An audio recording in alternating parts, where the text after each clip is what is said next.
আগামীকালকে যেহেতু ঈদে মিলাদুন্নবী, তো এই ঈদে মিলাদুন্নবী সম্পর্কে কয়েকটা করণীয় এবং বর্জনীয় সম্পর্কে আলোচনা করব সংক্ষিপ্ত আকারে। তো প্রথমেই আমরা আলোচনা করছি ঈদে মিলাদুন্নবীর করণীয় কী এবং কীভাবে আমরা রাসূল সাল্লাল্লাহু আলাইহি সাল্লামের প্রতি ভালোবাসা প্রকাশ করতে পারি। যেহেতু আগামীকালকে আর আরবি হিসাব করলে আজকে মাগরিব পর থেকেই 12 রবিউল আউয়ালের দিন গণা শুরু হয়ে গেছে।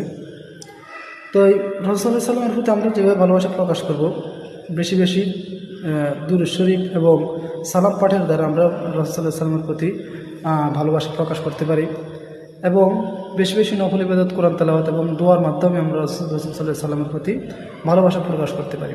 সেই সাথে রাসূল সাল্লাল্লাহু আলাইহি সাল্লামের চরিত্র এবং সিরাত পড়ে এবং আলোচনা করে আমরাও রাসূল সাল্লাল্লাহু আলাইহি সাল্লামের প্রতি ভালোবাসা প্রকাশ করতে পারি এবং অসহায় গরিবদেরকে সাহায্য সহযোগিতার দ্বারা আমরা রাসূল সাল্লাল্লাহু আলাইহি সাল্লামের প্রতি ভালোবাসা প্রকাশ করতে পারি এবং গুনাহ ছেড়ে তওবা করে নেক আমলের ইচ্ছা পোষণ করার চেষ্টা করার দ্বারা এবং আমলি জিন্দেগি গঠন করার দ্বারা আমরা কি রাসূল সাল্লাল্লাহু আলাইহি সাল্লামের প্রতি ভালোবাসা প্রকাশ করতে পারি। সেই সাথে পরিবার পরিজনকে রাসূল সাল্লাল্লাহু আলাইহি সাল্লামের জীবনী শিক্ষাদান করার দ্বারাও আমরা রাসূল সাল্লাল্লাহু আলাইহি সাল্লামের প্রতি ভালোবাসা প্রকাশ করতে পারি। শুধু গান বাজনা করে, নারী পুরুষ অবাধ মেলামেশা করে, মিথ্যা ঘটনা রাসূল সাল্লাল্লাহু আলাইহি সাল্লামের নামে প্রচার করার দ্বারা কিংবা ইবাদত মনে করে শরীয়ত বিরোধী কাজ করার দ্বারা কি ঈদে মিলাদুন্নবী পালন হবে না।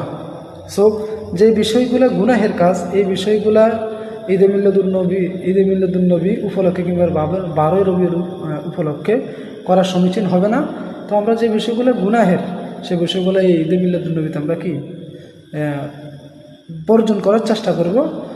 ভিডিওতে যদি কোনো ধরনের ভুল থাকে আল্লাহ পাক রব্বুল আলামিন ক্ষমা করেন, যদি ভালো বলে থাকে আল্লাহ পাক রব্বুল আলামিন আমাকে এবং আপনাদের সবাইকে আমল করার তৌফিক দান করেন।